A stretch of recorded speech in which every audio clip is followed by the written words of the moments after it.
I'm Emma Rodriguez, 19 years old, and 8 months ago I thought my biggest problem was morning sickness. I was wrong.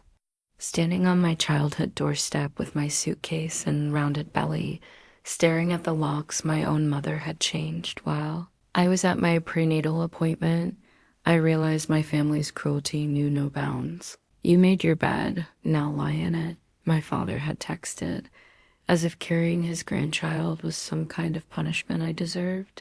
They called me irresponsible, too young, a disappointment who'd ruined the family name. What they didn't know was that, in exactly 7 months, I'd be signing the papers to the multi-million-dollar company I'd built in secret.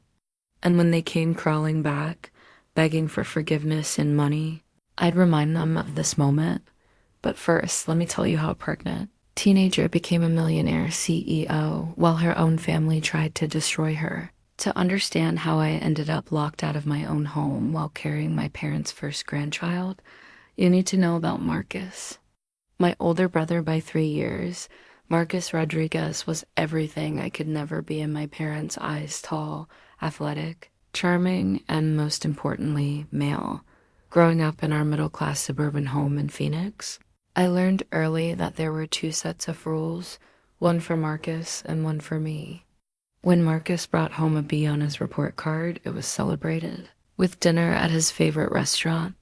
When I brought home straight A's, it was expected, barely acknowledged with a grunt from Dad before he turned back to whatever game Marcus was playing. The golden child syndrome was so ingrained in our family that I didn't even recognize it as abnormal until high school. Marcus's bedroom walls were covered with trophies, ribbons, and certificates: football team captain, homecoming king, debate team leader. My academic achievements were relegated to a small corkboard in the hallway, overshadowed by his larger-than-life presence. I remember the day Marcus graduated as valedictorian. The irony wasn't lost on me. I had been tutoring him in calculus and chemistry for 2 years, essentially writing half his homework assignments. Yet he stood on that stage accepting accolades while I sat in the audience, invisible as always. Mom cried tears of pride. Dad's chest puffed out as he told everyone within earshot about his brilliant son. And I realized that no matter what I accomplished, I would always be living in Marcus's shadow.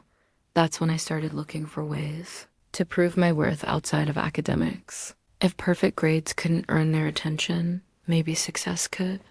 I discovered the world of online business during a computer science class junior year, learning about e-commerce and digital marketing while my classmates were focused on video, games, and social media drama.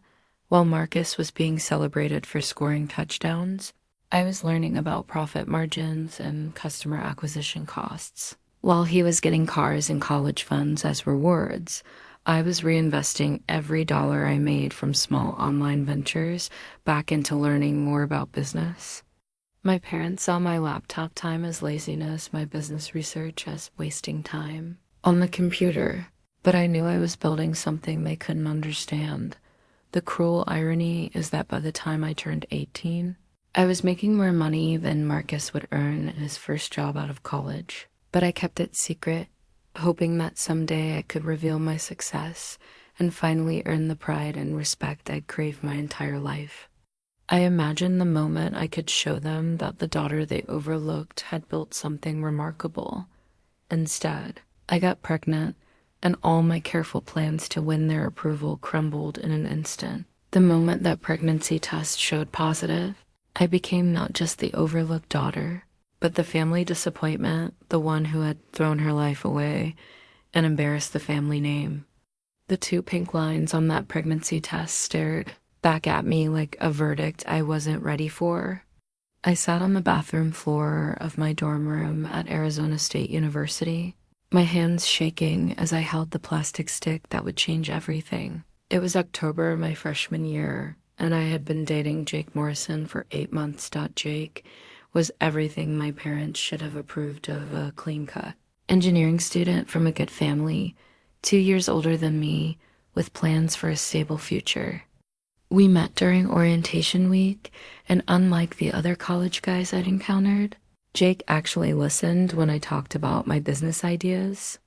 He didn't laugh when I told him about my dreams of building a company, though he didn't entirely understand them either.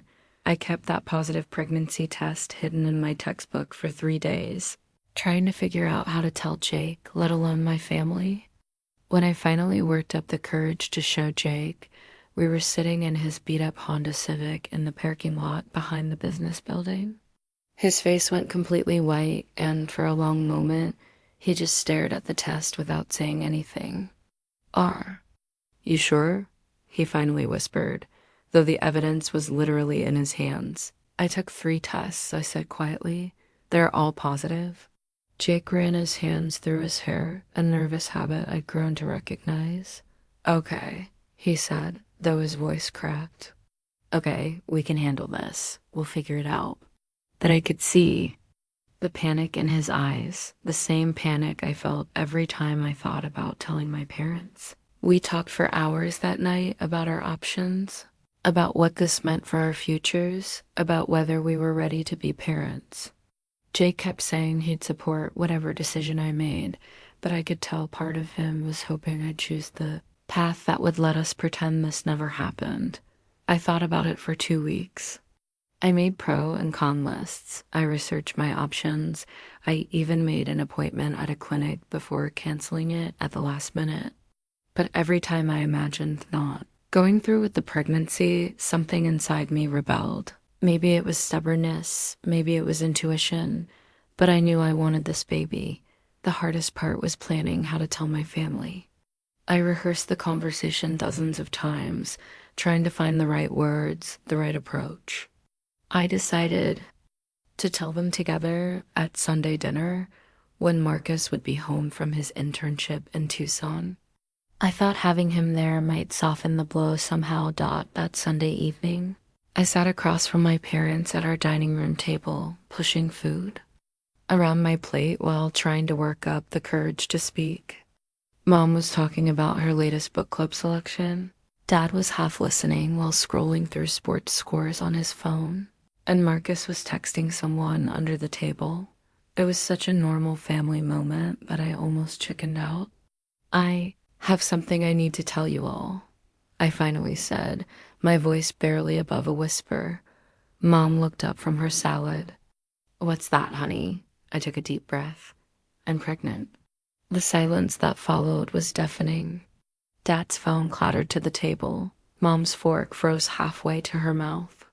Marcus actually looked up from his texting for the first time all evening. You're... What? Dad's voice was so quiet, it was almost scarier than if he had yelled.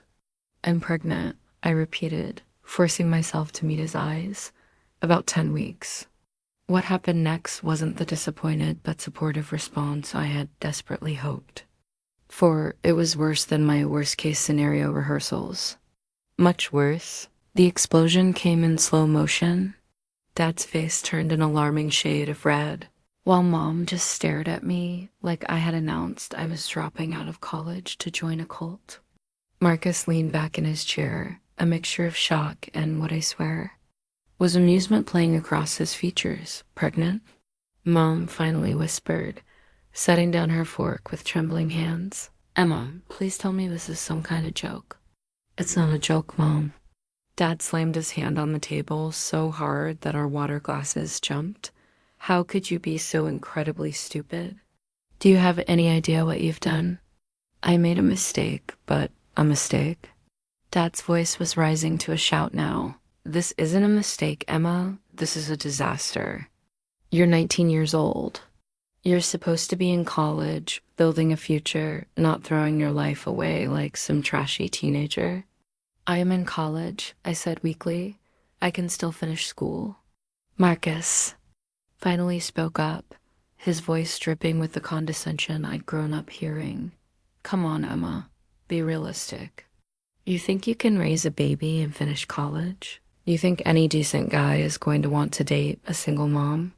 You've basically ruined any chance you had at a good life. The cruel casualness of his words hit me harder than Dad's shouting. This was my brother who I had helped succeed for years, dismissing my entire future like it was already over. Mom was crying now, quiet tears streaming down her face. What will people think? What will I tell the neighbors? The people at church? She wasn't thinking about me or the baby. She was thinking about her reputation, her image as the mother who had raised successful children. This family has worked too hard to build our reputation for you to destroy it with your irresponsible choices. Dad continued, his voice getting more controlled, but somehow more frightening. We've given you everything, a good home, a good education, opportunities Marcus never had at your age. And this is how you repay us? That stung because it wasn't true. Marcus had been given every opportunity, every advantage, every bit of encouragement I begged for and never received. But pointing that out now would only make things worse. Who's the father? Mom demanded suddenly. Please tell me it's that Jake boy you've been seeing. At least he comes from a decent family. Yes, it's Jake. Well, then he needs to marry you immediately, Dad declared. We'll arrange a small ceremony, something quiet. Maybe we can salvage some dignity from this mess. The assumption that I needed to be married off like damaged goods to preserve the family honor made my stomach turn. Dad, we're not ready for marriage. We're still figuring things out. You should have figured things out before you opened your legs, Marcus said with a laugh that made me want to slap him. Marcus! Mom snapped, but not because he was being cruel, because he was being vulgar. Dad ignored the comment entirely and focused on me with laser intensity. Here's what's going to happen, Emma. You have two choices. Choice 1. You handle this situation discreetly and immediately. I know a doctor who can take care of this problem quickly and quietly. We'll tell everyone you had a health scare that required you to take a semester off. The word problem to describe my baby made my blood run cold. And choice 2. Choice 2 is that you're no longer our daughter. You figure out how to handle this mess on your own without embarrassing this family any further. The ultimatum hung in the air like a toxic cloud. I looked around the table at the 3 people who were supposed to love me unconditionally, and I saw nothing but anger, disappointment, and cold calculation. You're giving me 48 hours to decide, Dad continued, pulling out a piece of paper and writing something down. This is the doctor's number.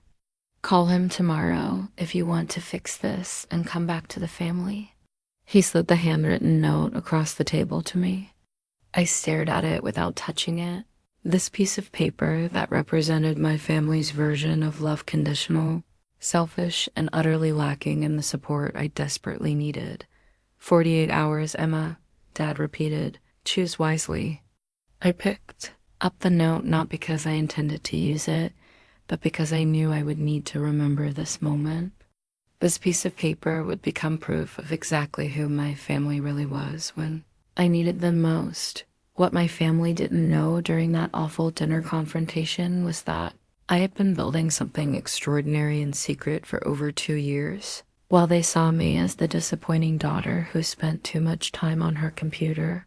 I had been quietly creating what would become a multi-million-dollar business. It started during my sophomore year of high school when I stumbled across an article about dropshipping during a study hall period. The concept fascinated me, the idea that you could sell products without ever handling inventory, acting as a middleman between suppliers and customers. While my classmates were worried about prom dates and college applications, I was researching profit margins and market analysis. My first attempt was selling phone accessories through a basic website I built using free templates. I invested my babysitting money, all $200 of it, into Facebook ads targeting college students. The first sale came 2 weeks later, a phone case that cost me $3 to source and that I sold for $15. The $12 profit felt like winning the lottery. I was careful to keep everything hidden from my family. I used a P.O. box for business mail, routed all notifications to an email account they didn't know about, and did all my work late at night when everyone was asleep. The last thing I needed was Dad dismissing my business as playing on the computer. or Marcus making jokes about my little hobby. By the time I started my senior year, I was making $500 a month. Not life-changing money, but enough to prove to myself that I understood something about business that my family couldn't see. I reinvested every penny back into the company, expanding into jewelry, then home decor, then fitness accessories. Each product line taught me something new about customer behavior. Advertising and market demand. The real breakthrough came when I discovered TikTok marketing before most other dropshippers caught on. I created accounts focused on product demonstrations and lifestyle content, building followings in the tens of thousands. My conversion rates were incredible because I understood my audience, young people like me who wanted quality products at affordable prices. College only accelerated my success. Having access to the university's high-speed internet and computer labs meant I could work more efficiently. My dorm room became my headquarters, with notebooks full of supplier contacts, profit calculations, and growth strategies hidden under textbooks and class notes. By the time I met Jake, I was pulling in $2,000 a month and growing fast. I wanted to tell him about the business, but something held me back. Maybe it was years of having my ambitions dismissed by my family. Or maybe I sensed that Jake wouldn't understand why this mattered so much to me. He saw my laptop time as a distraction from our relationship, not as me building our future. The month I got pregnant, my business hit its first $5,000 revenue month. I was managing relationships with suppliers in China, running advertising campaigns across multiple social media platforms, and handling customer service for hundreds of orders. I had created systems and processes that ran smoothly, even when I was in class or studying. What excited me most wasn't just the money. It was the potential I could see. Every analytics report showed growth. Every customer review proved that I was providing real value. And every successful product launch validated that I had genuine business instincts. I was building something that could support not just me, but the family I was now carrying. The paperwork I had hidden in my dorm room told a story my parents couldn't have imagined. Bank statements showing steady growth, supplier agreements with companies across 3 continents, trademark applications for my brand names, and detailed financial projections that showed I could hit 6 figures within 18 months. Wow. My family was planning my future around damage control and shame management. I was planning a business expansion that would make their ultimatum irrelevant. They thought they held all the cards because they controlled my college funding and family support.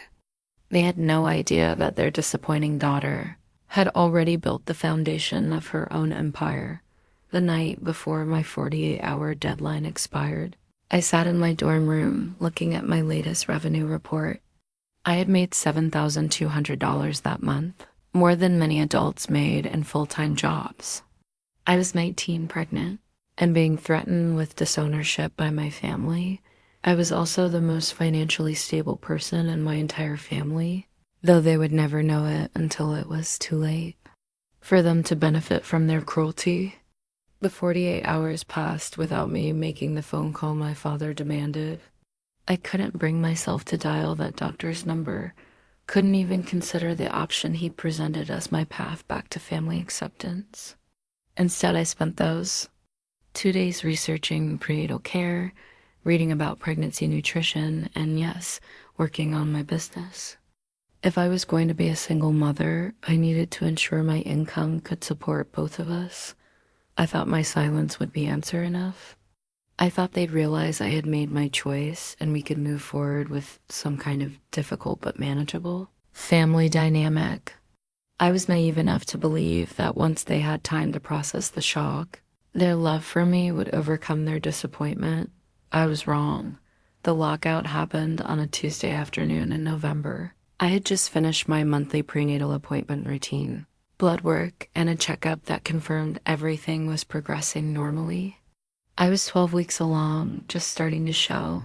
And for the first time since the dinner confrontation, I felt genuinely excited about the baby. The doctor had let me hear the heartbeat, and that steady rhythm had made everything feel real and wonderful in a way that eclipsed my family's disapproval. I drove to the house planning to have a calm conversation with my parents. I wanted to show them the ultrasound picture to help them understand that this wasn't a disaster, but a new family member to welcome. I had even stopped at the grocery store to pick up ingredients for Mom's favorite cookies, thinking I could create a peaceful moment for us to reconnect. But when I pulled into the driveway, something felt wrong immediately. The house looked different. Somehow, though, it took me a moment to realize what had changed. Then I saw them, my belongings, stuffed into black garbage bags and stacked beside the front door like trash waiting for pickup. My hands shook as I got out of the car and walked toward the porch. I tried my key in the front door, but it wouldn't turn. They had changed the locks. I tried the back door, the side door, even the sliding door to the patio. Nothing. Every entrance to the house I had lived in for 19 years was sealed against me. I stood on the front porch, surrounded by garbage bags containing my entire life clothes, books, my high school yearbooks, even my old stuffed animals from childhood. The pettiness of it was breathtaking. They hadn't just locked me out. They had erased me, reducing my existence in their home to trash bags on the doorstep. My phone buzzed with a text from Dad. You made your choice. Now live with it. That was it. No explanation, no final conversation, no chance to say goodbye.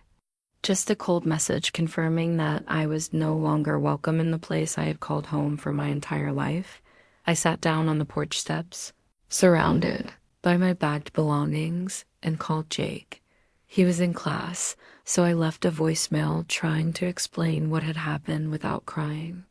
Then I called my best friend Sarah, who was at her job and couldn't talk. I scrolled through my phone contacts, looking for someone who could help me figure out what to do next. The neighbors had started to notice.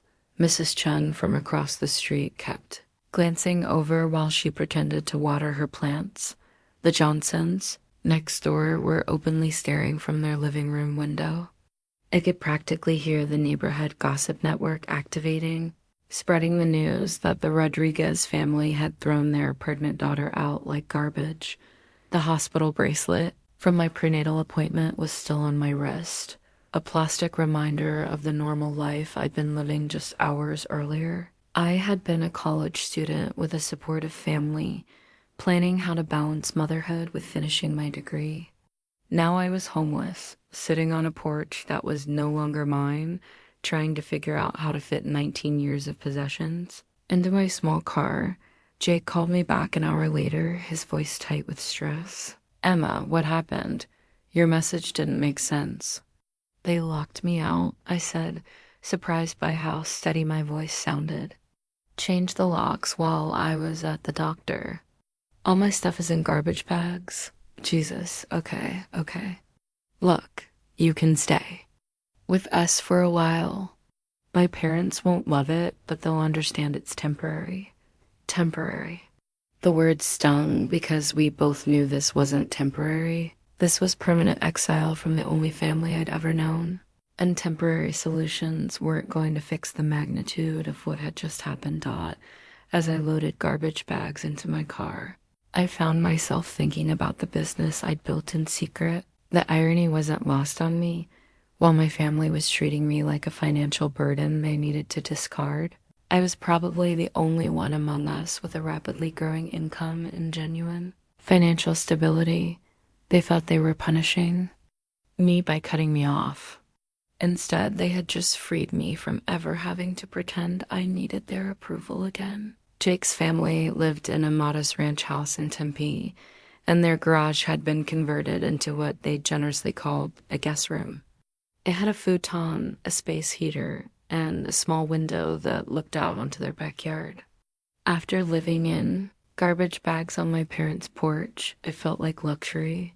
Jake's parents, Linda and Robert Morrison, were kind but clearly uncomfortable with the situation. They were the type of people who followed social conventions and expected life to unfold in predictable patterns: college, engagement, marriage, career, then children, in that exact order. A pregnant 19-year-old living in their garage represented everything they had tried to protect Jake from. It's just until we figure out a more permanent solution, Linda assured me the first night, her smile tight but genuine. Your family. Now, Emma, will take care of you. But I could see the strain in her eyes, hear the whispered conversations between her and Robert after they thought Jake and I had gone to sleep. They were good people trying to do the right thing, but they hadn't signed up to support a pregnant teenager indefinitely. Living in the garage meant I had to be creative about managing my business. I couldn't use their internet for the hours of research and customer service my operation required, so I spent most days at coffee shops and the university library, working from my laptop while trying to hide my growing belly under oversized HOODIES. The business was thriving despite my personal chaos. November brought in $8,500 in revenue, my highest month yet.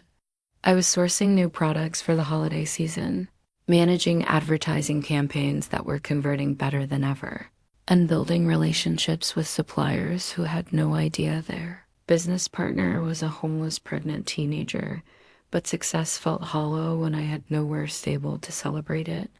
I would close my laptop after a particularly good sales day and return to the Morrison's garage, where I tried to make myself as invisible as possible. I did their dishes, helped with yard work, and bought groceries whenever I could, trying to offset the burden of my presence. Jake was struggling with the pressure more than he wanted to admit.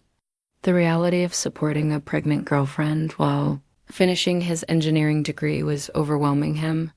He started staying later at school, picking up extra shifts at his part-time job, anything to avoid the awkwardness at home. Maybe we should look into other options, he said one night as we lay on the narrow futon, trying to find comfortable positions around my expanding belly. There are programs for women in your situation, resources. My situation, I repeated. You mean our situation. You know what I mean. His voice was tired, defensive. Maybe there are better places for you to be right now.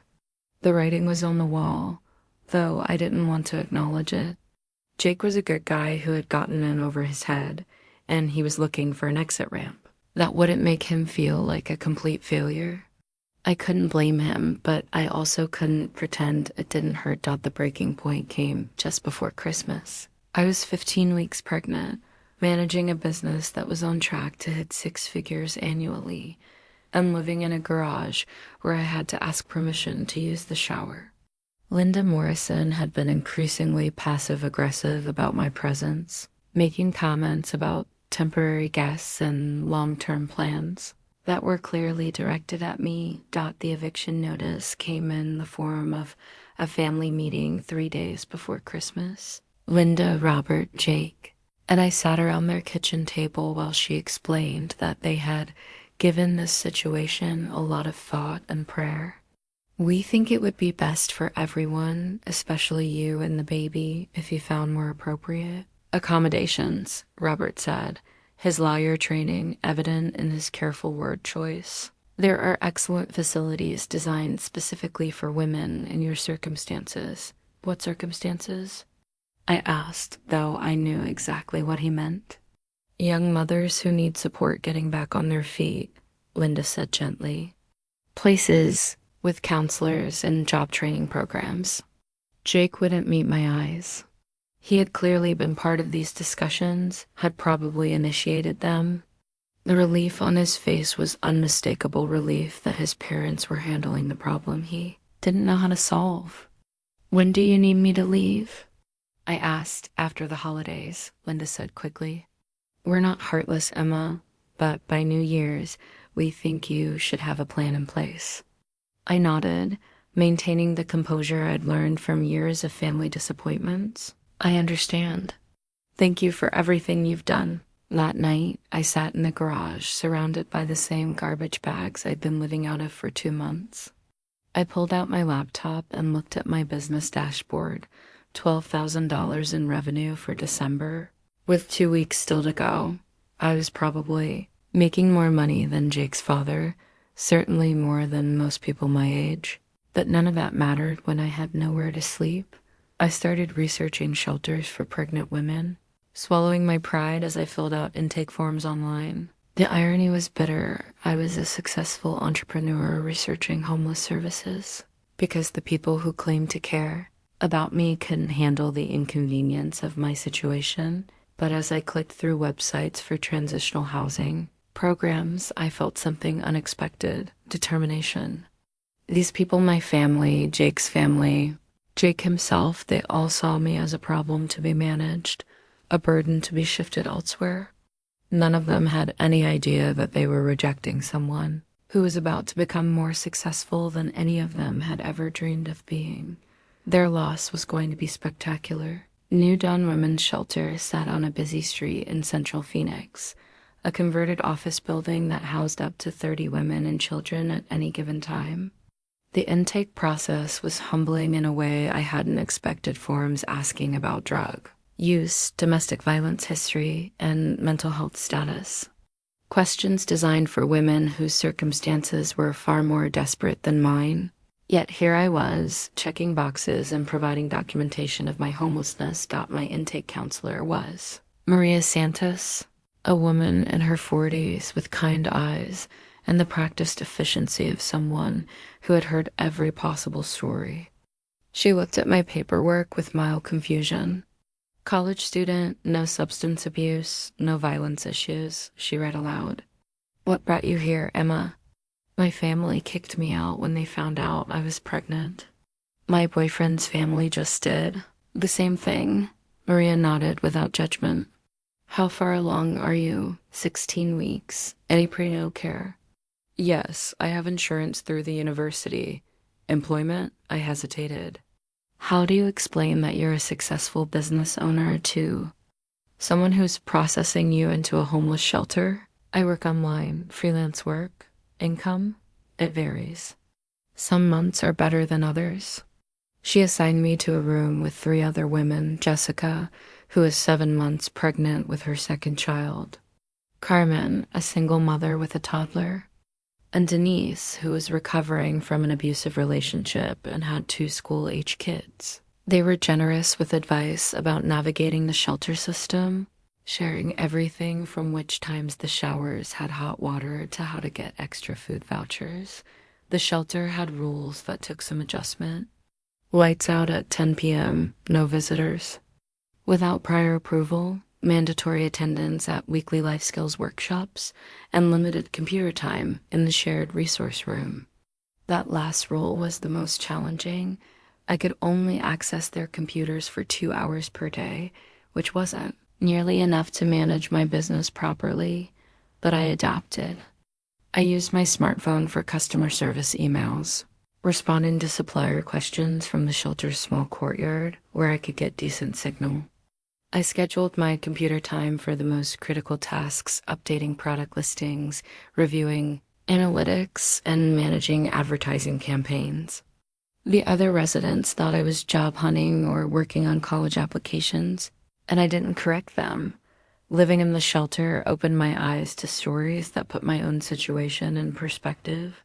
Jessica's baby's father was in prison, and she had no family support whatsoever. Carmen was working 3 part-time jobs while trying to finish her GED. Denise was fighting a custody battle while learning to live without the man who had controlled every aspect of her life for 8 years. These women were survivors in ways I was only beginning to understand. They shared resources, watched each other's children, and offered emotional support without question. When I had morning sickness that left me too weak to stand, Carmen brought me crackers from the kitchen. When I received cruel texts from Marcus about finally hitting rock bottom, Jessica helped me block his number and reminded me that family isn't always blood. The shelter's computer lab became my office during those precious 2-hour windows. I was managing a business that was approaching $15,000 in monthly revenue while surrounded by women researching job training programs and filling out housing applications. The contrast was surreal, but it motivated me in unexpected ways.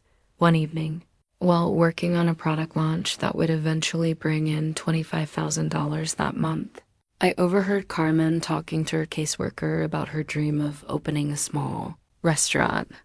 She had experience in food service and creative ideas about Mexican-American fusion cuisine, but no capital and no credit to get started. That's when I realized something important. My business success wasn't just about proving my family wrong or securing my own future. It was about having the power to help people like Carmen, women who had vision and work ethic but lacked opportunity. The shelter's life skills workshops were designed to help residents develop job readiness and basic financial literacy. I attended every session not because I needed the information, but because I was learning about the gaps in support that existed for women in crisis. The instructor talked about budgeting $1,200 monthly incomes while I was quietly managing profit margins on revenue streams that exceeded that weekly dot. My business was growing so rapidly that I had to start setting aside money for quarterly tax payments, researching LLC formation, and planning for inventory investments that would require substantial capital. All while living in a shelter where women shared tips about stretching food stamp benefits and finding secondhand clothes for job interviews. The irony was becoming impossible to ignore. I was probably the most financially stable resident in the shelter's history, yet I was there because every person who was supposed to support me had decided I was too much trouble to deal with. My family's rejection hadn't destroyed me.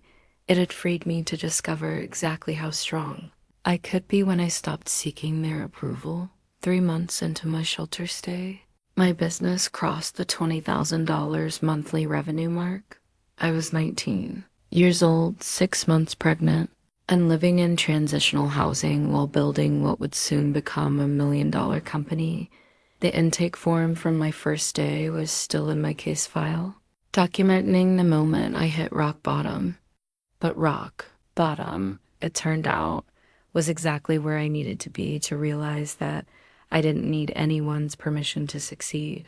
The breakthrough came in February when I was 7 months pregnant and had been living at New Dawn for 2 months. I was managing my business from a combination of the shelter's computer lab, coffee shop Wi-Fi, and my smartphone when everything suddenly clicked into place in a way that surprised even me. It started with a viral TikTok video that I almost didn't make. I was featuring a new line of minimalist jewelry that I'd sourced from a supplier in Thailand, and I decided to film a quick demonstration video in the shelter's courtyard. The lighting was perfect during golden hour, and my pregnancy glow made the jewelry pop in a way that felt authentic and aspirational without being pretentious.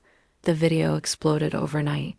Within 48 hours, it had 2.3 million views, and my website had crashed from traffic. I spent the entire next day in the shelter's computer lab, frantically trying to manage order fulfillment while my phone buzzed nonstop with notifications. Other residents kept checking on me, thinking something was wrong because I looked so stressed. "Everything okay, Emma?" Carmen asked during lunch. "Just work stuff," I said, which was technically true. Good problems to have. But the scale of what was happening was beyond anything I'd experienced. I was processing over 500 orders in a single day, dealing with supplier communications across multiple time zones, and trying to scale up customer service to handle the influx of questions. All while 7 months pregnant and living in a homeless shelter. The revenue numbers were staggering. That one video generated $45,000 in sales over 3 days. More importantly, it demonstrated that I had built systems robust enough to handle viral-level success. My suppliers could fulfill large orders quickly. My customer service templates worked for high-volume periods, and my profit margins remained Healthy even during rapid scaling. February became my first $50,000 revenue month. March hit $75,000. I was no longer a college student with a side business. I was running a legitimate company that was generating more revenue than most small businesses achieve in their first several years. The success created practical problems I hadn't anticipated. I needed a business bank account, proper accounting systems, and legal structure that could handle the growing complexity of my operations. I spent my computer lab time researching LLC formation, tax obligations, and business insurance requirements. More challenging was the emotional isolation of my success. I couldn't share my excitement with anyone at the shelter without seeming insensitive to their struggles. I couldn't call my family to celebrate because they had made it clear I was dead to them. Jake had completely stopped responding to my texts, and I had no other relationships that could handle the magnitude of what I was experiencing. So I celebrated alone, printing out my monthly revenue reports on the shelter's printer and hiding them in my folder like secret treasures. Each report represented not just financial success, but proof that I had been right to trust my instincts about business, right to believe I could build something meaningful, right to refuse my family's ultimatum about ending my pregnancy. Other residents at New Dawn were working toward goals that seemed modest compared to what I was achieving, completing GED programs, landing entry-level jobs, securing subsidized housing. I was happy for their progress, but the disconnect was becoming harder to navigate. When Jessica celebrated getting hired at a retail job making $12 an hour, I celebrated with her sincerely while mentally noting that I had made more than her monthly salary that morning. The shelter's life skills workshops started feeling surreal. We learned about building credit, managing small budgets, and setting realistic financial goals. I sat through presentations about achieving financial stability while quietly managing a business that was on track to generate over $500,000 annually. During one workshop about entrepreneurship, the instructor talked about the challenges of starting a business without capital or connections. She used examples of successful women who had overcome obstacles to build companies, and I found myself thinking about how my story would sound if she knew the truth. Sometimes the biggest barriers to business success are internal, she said. Believing you deserve success, believing you're capable of more than others expect from you. I raised my hand. What if people closest to you don't believe in your potential? What if your own family thinks you're destined to fail? She smiled sympathetically. That's one of the hardest situations, Emma. But sometimes the people who love you can't see past their own fears and limitations. Sometimes you have to prove them wrong by succeeding despite their doubts. After that workshop, I made a decision that felt both practical and symbolic. I was going to formally incorporate my business, give it a real name, and start operating like the legitimate company it had become. No more hiding behind vague explanations about freelance work. No more managing everything from my smartphone while pretending it was just a hobby. I chose the name Sophia Innovations LL, K Sophia for the daughter I was carrying. And innovations because that's what I was building, innovative solutions for problems people didn't even know they had. The paperwork would take a few weeks to process, but the psychological shift was immediate. I was no longer Emma Rodriguez, the disappointing daughter who had gotten pregnant and thrown her life away. I was Emma Rodriguez, CEO of Sophia Innovations, a rapidly growing e-commerce company with a 6-figure revenue run rate. My family thought they had watched me fail. Instead, they had missed watching me succeed beyond their wildest imagination. Sophia decided to make her entrance into the world 3 weeks early. On a rainy Tuesday morning in May, I woke up at 4 a.m. with contractions that felt different from the Braxton Hicks I'd been experiencing for weeks. Real, purposeful, and getting stronger. I lay in my narrow shelter bed for an hour, timing contractions on my phone app and trying to decide when to wake up my roommates.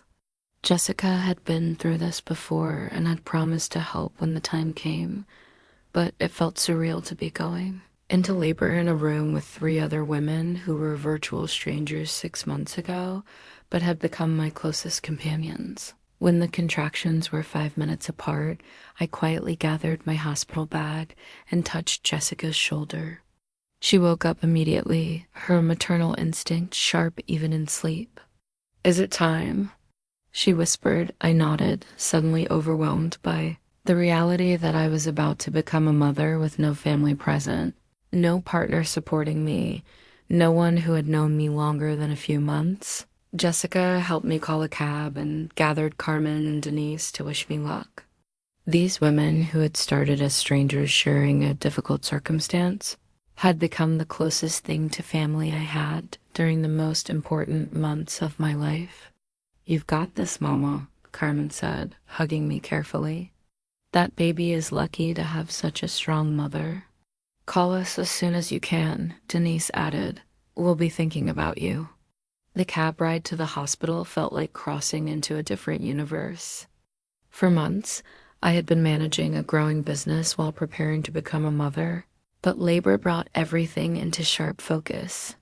Nothing mattered except the baby I was about to meet. At the hospital, I checked in alone. The intake nurse asked about my emergency contact, and I gave Jake's number out of habit, though I wasn't sure he would even answer if they called. "Father of the baby?" she asked. "Yes, but we're not together anymore." She made a note without judgment. I'm sure she'd seen every possible family configuration during her career. Labor progressed quickly once I was admitted. The doctor said that was normal for young mothers, as if my body was designed for this, even when my circumstances weren't ideal. Between contractions, I found myself thinking about my business, checking my phone for urgent emails, and worrying about orders that needed to be processed. "You need to focus on what's happening here," my nurse Patricia said kindly but firmly. "The outside world can wait." She was right, but letting go of control felt impossible. My business had become my lifeline, my proof of worth, my security blanket. Even in labor, I couldn't stop being the CEO of Sophia Innovations. Jake arrived during transition, looking overwhelmed and guilty. He had driven straight from work when the hospital called, still wearing his engineering internship polo shirt and looking like he wished he were anywhere else. "How are you doing?" he asked awkwardly, standing by the door as if he might need to escape quickly. "I'm in labor, Jake. How do you think I'm doing?" He sat down but kept checking his phone, clearly uncomfortable with the intimacy of the situation. We had created this baby together, but we had become strangers in the months since my family kicked me out. "I'm sorry I haven't been around more," he said during a brief lull between contractions. "This whole situation has been really hard for me, hard for him. I was about to give birth in a hospital where I would list none under family contacts, but this situation was hard for him." When Sophia finally arrived at 2:47 p.m., everything else fell away. She was perfect, tiny but healthy, with dark hair and eyes that seemed to take in everything around her with serious curiosity. The moment they placed her on my chest, I understood that every difficult decision I had made in the past 8 months had been worth it. Jake held her briefly, his face softening in a way I hadn't seen in months. For a moment, I thought maybe this would change things. Maybe becoming a father would help him step up in ways he hadn't been able to before. But when the nurse asked if he wanted to be listed on the birth certificate, he hesitated. "I need to think about it," he said. "There are legal implications I should probably discuss with my parents." Legal implications. Not emotional ones, not paternal ones, legal ones that might require discussion with his parents. I looked at this man who had helped create the most beautiful baby in the world, and I realized he was never going to be the partner either Sophia or I needed. "Don't worry about it," I said, my voice steady despite the disappointment. "I'll handle the paperwork." The birth certificate would list Sophia Rodriguez with father unknown. Not because I didn't know who her father was, but because her father Wasn't ready to be a father, and I wasn't going to spend the next 18 years begging him to be present. That night, alone in the hospital room with Sophia sleeping in the bassinet beside me, I held my daughter and made promises I intended to keep. I promised her stability, even though I was currently homeless. I promised her opportunity, even though I had no family support. I promised her unconditional love, even though the people who were supposed to model that for me had failed spectacularly. Also opened my laptop and checked my business dashboard.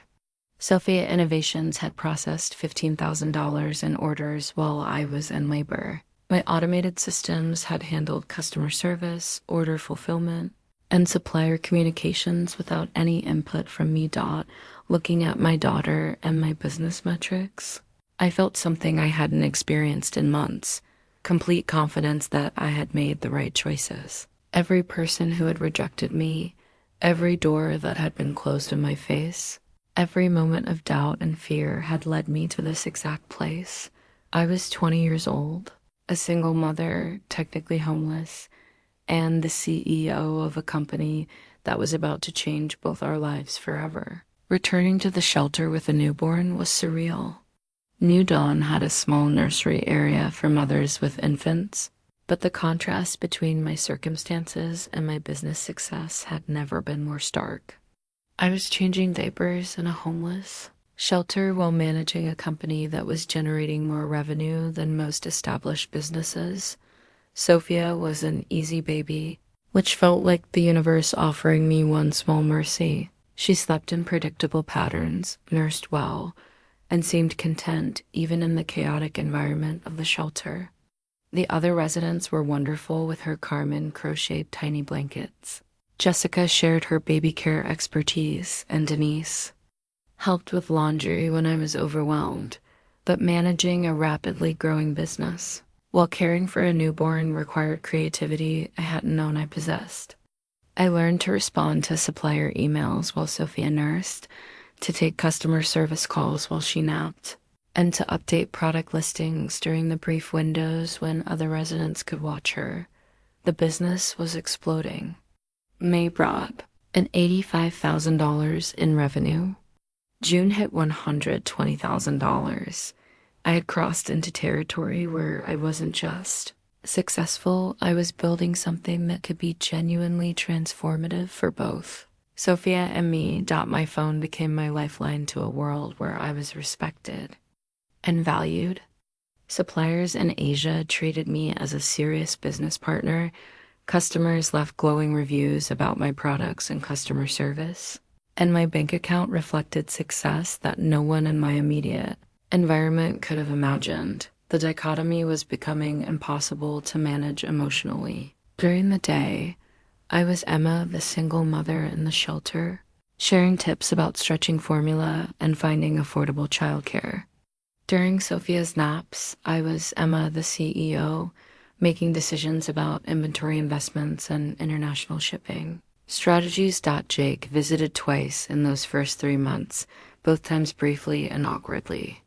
He brought a small gift, each time a onesie, a stuffed animal, but couldn't hide his discomfort with the shelter environment. On a second visit, he finally admitted what I had already accepted. "I don't think I'm ready to be a father," he said, holding Sophia like she might break. "I've been thinking a lot, and I think it would be better for everyone if I stepped back." "Better for everyone or better for you?" I asked. "Both, probably." "You're stronger than I am, Emma. You can handle this alone." He was right about my strength, but wrong about everything else. I didn't want to handle it alone. I just didn't have a choice. When he left that day, I knew it would be the last time. He would sign away his parental rights 6 months later, officially making Sophia solely mine. The isolation was the hardest part. I had no one to share my excitement when the business hit major milestones, no one who understood the complexity of what I was building. When Sophia hit her first developmental markers, I celebrated alone. When my company crossed 6 figures in quarterly revenue, I printed the report and hid it with the others.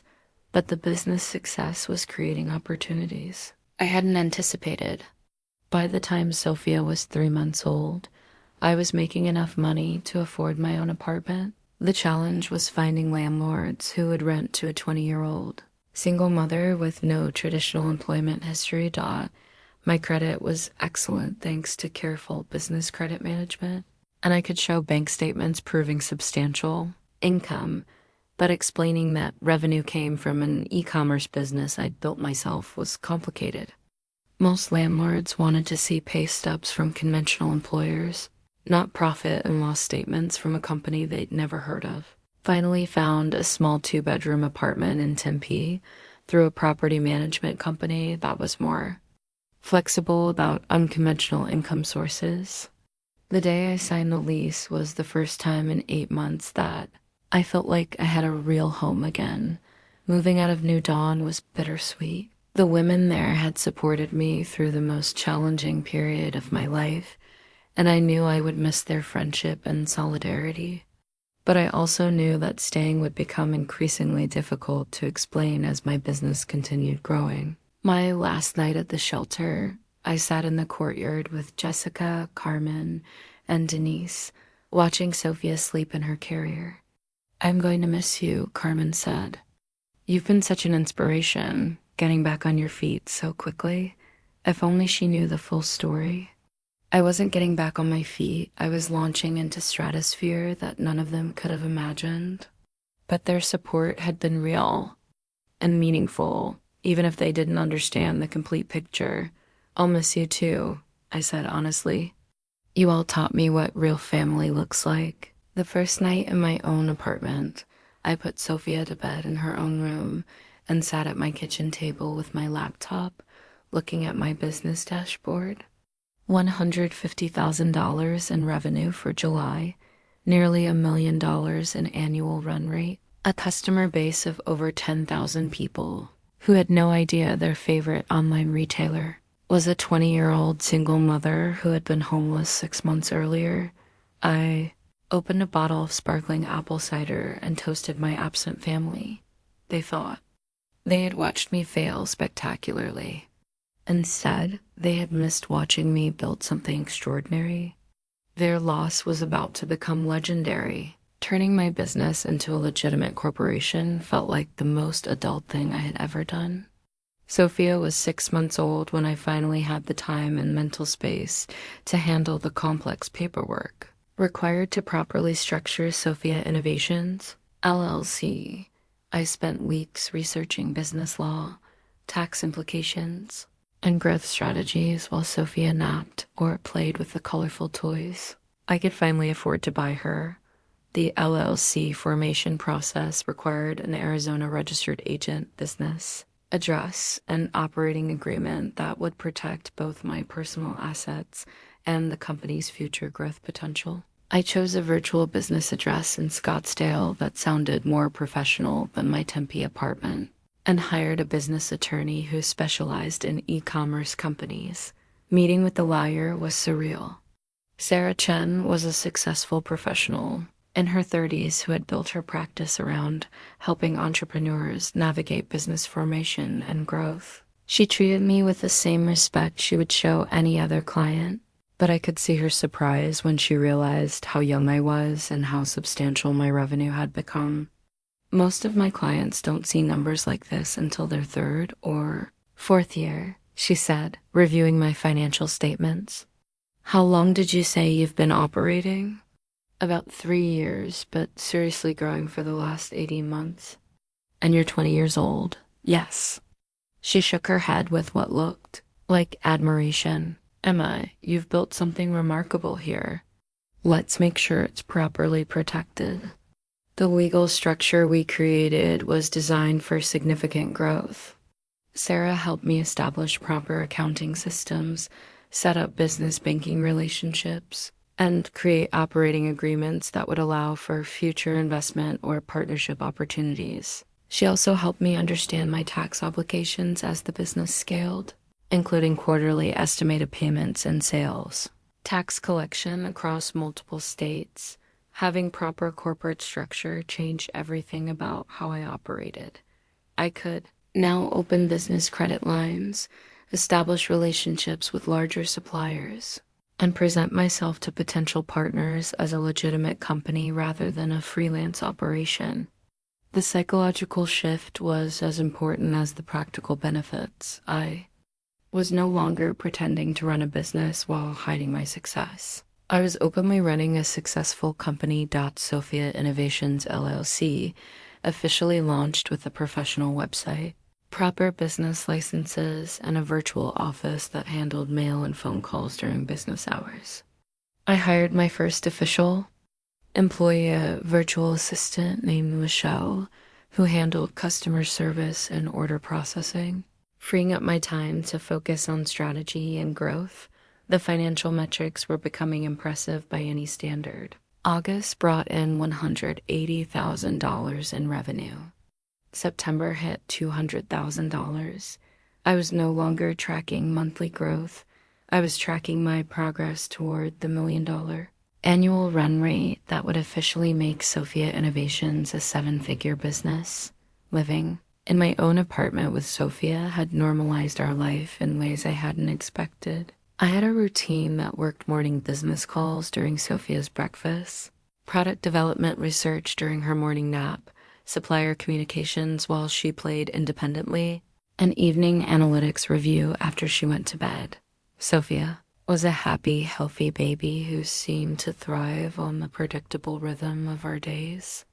She loved sitting in her bouncy seat next to my desk while I worked, dabbling at the computer screen like she was participating in conference calls. I often wondered if she would grow up thinking that everyone's mom spent half the day talking to suppliers in different time zones.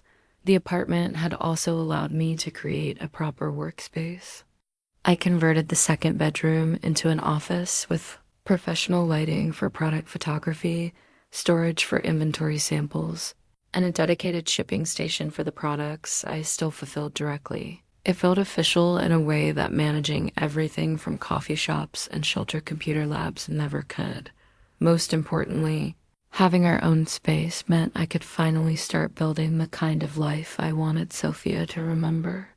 I decorated her nursery with care, created photo albums documenting her milestones, and established traditions like Sunday morning pancakes and evening walks around the neighborhood. The business success was creating opportunities for the kind of childhood I wanted to give her. I could afford excellent childcare when I needed to travel for business, high-quality food and toys, and savings accounts for her education that were growing as rapidly as the business itself. On Sophia's first birthday, I threw her a small party with cake, balloons, and more presents than one baby could possibly need.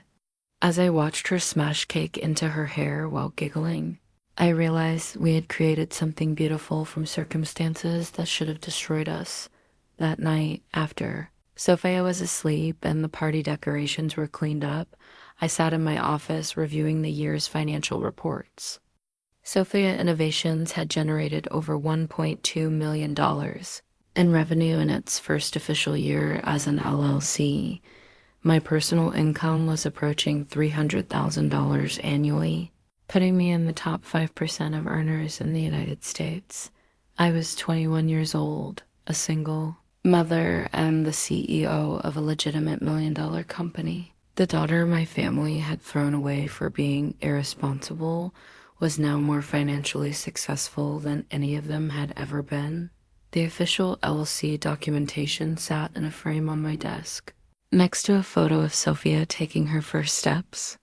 Both represented the same thing, proof that I had built exactly the life I wanted, despite every person who told me it was impossible. The day Sophia Innovations crossed the $1 million quarterly revenue mark, Sophia was 18 months old and taking her first confident steps around our apartment. I watched the real-time analytics dashboard tick over the threshold while she toddled between the couch and coffee table, babbling excitedly about her newfound mobility. It was October. Nearly 2 years since my family had locked me out of their house, and the symmetry wasn't lost on me. The same month I had decided I was too much trouble to support.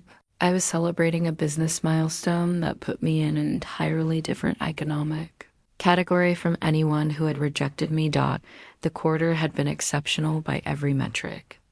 I had expanded Sophia Innovations into international markets, launched 3 new product lines, and built partnerships with suppliers across 4 continents. My customer base had grown to over 50,000 repeat customers, and my profit margins had improved as I gained leverage with suppliers and optimized my operations. What made the milestone even more meaningful was how I chose to celebrate it. Instead of popping champagne alone in my apartment, I threw Sophia her first real birthday party. I rented a community center, hired a photographer, and invited the few friends I had made through mommy groups and business networking events. Sophia wore a pink dress with tiny flowers that cost more than I used to spend on groceries in a month, and she was absolutely delighted by the attention and cake. Watching her explore the party decorations with pure joy, I realized that my success wasn't just about proving my family wrong anymore. It was about creating a foundation for Sophia's future that would give her opportunities I had never imagined possible. The business growth was accelerating beyond my projections. November brought in $420,000 in revenue. December hit $480,000, and I was tracking toward what would be a $5 million annual run rate by the following year. The numbers were becoming so large that I had to hire a CFO consultant to help me understand the tax implications and growth. Management strategies. My apartment had become too small for both our life and my business operations. I started looking at houses in better school districts, places where Sophia could have a backyard and I could have a proper home office. The real estate agent was initially skeptical when I told her my budget, but my pre-approval letter and bank statements quickly changed her tone. Most young mothers aren't shopping in this price range, she said carefully during our first meeting. Most young mothers don't own 7-figure businesses. I replied. I found a beautiful 4-bedroom house in Ahwatukee with a pool, mountain views, and excellent schools nearby. The mortgage payment was less than 15% of my monthly income, which felt surreal after years of worrying about basic expenses. When I signed the purchase agreement, I thought about how my parents had always talked about homeownership as something that required decades of careful saving and planning. Was 21 and buying a house outright wasn't even stretching my budget. Moving into our own home felt like crossing another invisible threshold. Sophia had her own playroom, I had a professional office space, and we both had the kind of stability I had dreamed about during those nights in the shelter. I hired an interior designer to help create spaces that felt both comfortable and professional. Since I would be hosting business meetings and video calls from home. The transformation was remarkable. 2 years earlier, I had been sorting through garbage bags of my possessions on my parents' porch. Now I was designing custom closets and selecting marble countertops for a kitchen where Sophia would learn to cook, and I would host dinner parties for the business contacts who had become genuine friends. But success also brought unexpected challenges. I was making more money than I knew how to spend responsibly, which created pressure to make smart investment decisions. I started working with a financial advisor who helped me diversify beyond my business, setting up retirement accounts, education, savings for Sophia, and investment portfolios that would provide security even if Sophia Innovations somehow failed. The isolation remained difficult. I was surrounded by other mothers in playgroups and neighborhood events, but none of them could relate to my professional responsibilities or financial situation. I couldn't complain about business stress to women who were worried about affording preschool tuition, and I couldn't share my excitement about major wins with people who wouldn't understand the significance. Dating was even more complicated. The few men I met through business or social events either seemed intimidated by my success or interested in me primarily because of my money. I had learned to be cautious about discussing my business too early in conversations, but hiding such a major part of my life made genuine connections nearly impossible. Sophia's second birthday party was a revelation of how much our circumstances had changed. I hosted 30 people at our house, including several other successful businesswomen I had met through networking events, their children, and a few neighbors who had become friends. The party cost more than my entire monthly budget used to be, but watching Sophia run around our backyard with friends, while successful, supportive women celebrated our milestones, felt like everything I had worked toward. That night, after the guests left and Sophia was asleep in her princess bed in her beautifully decorated room, I sat in my office reviewing the year's accomplishments. Sophia Innovations had generated $3.2 million in revenue. My personal income had exceeded $800,000, and I owned a house worth more than my parents. Lifetime savings. The business was no longer just successful, it was becoming a legacy I could be proud to pass on to Sophia. But more than that, I had proven something to myself that no amount of family approval could have given me. I had discovered that I was capable of building extraordinary things when I stopped seeking permission and started trusting my own judgment. My family still had no idea what I had accomplished. They thought they were punishing me by cutting me out of their lives, but they had actually given me the greatest gift possible, the freedom to become exactly who I was meant to be. I was at a Starbucks in Scottsdale, taking a rare afternoon break from work while Sophia napped in her stroller when I saw him. Marcus sat alone at a corner table, hunched over a laptop with the desperate energy of someone trying to look busier than he actually was. He looked older, thinner, and there was something defeated in his posture that I had never seen before. For a moment, I considered leaving before he noticed me. It had been over 2 years since our family had kicked me out, and I wasn't sure I was ready for whatever conversation might follow a chance encounter. But Sophia chose that moment to wake up and let out a happy squeal that drew the attention of half the coffee shop, including my brother. Our eyes met across the crowded space, and I watched recognition and shock play across his face. He stared at Sophia, then at me, then back at Sophia, as if he was having trouble processing what he was seeing. I could have walked away. I could have pretended I didn't see him and left him to wonder if he had imagined the whole thing. But curiosity got the better of me. I wanted to know what had become of the golden child who had been everything I could never be in our parents' eyes. Emma? He stood up as I approached, his voice uncertain. Hello, Marcus. Is that ... He gestured toward Sophia, who was now fully awake and charming everyone within a 10-foot radius with her bright smile and babbled conversation. This is Sophia. She's 2. Marcus looked uncomfortable, shifting his weight and avoiding direct eye contact. The confident swagger that had defined his personality throughout our childhood was completely absent. She's beautiful, he said quietly. She looks like you did at that age. It was the first genuinely kind thing Marcus had said to me in years, and I wasn't sure how to respond. We stood there awkwardly for a moment before he gestured to his table. Do you want to sit? I mean, if you have time. I should have said no. I should have politely declined and left before this encounter became more complicated than it needed to be. But something in his voice, a vulnerability I had never heard before, made me curious enough to stay. For a few minutes, I said, settling Sophia back into her stroller with some snacks to keep her occupied. Marcus looked around nervously before speaking. I guess you're wondering what I'm doing here. I mean, in the middle of the day, not at work. Are you unemployed? I asked directly. Marcus had never been subtle, and I saw no reason to start dancing around difficult topics now. As of last month, yeah. He laughed bitterly. Turns out being the golden child in college doesn't translate to job security in the real world. Who would have thought? This was not the Marcus I remembered.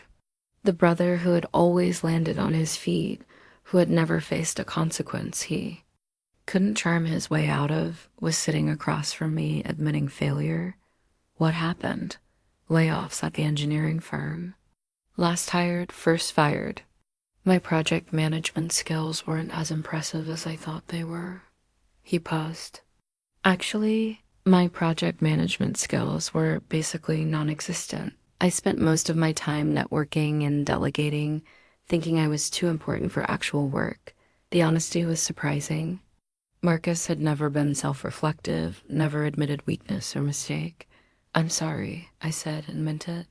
"That's rough. It gets worse."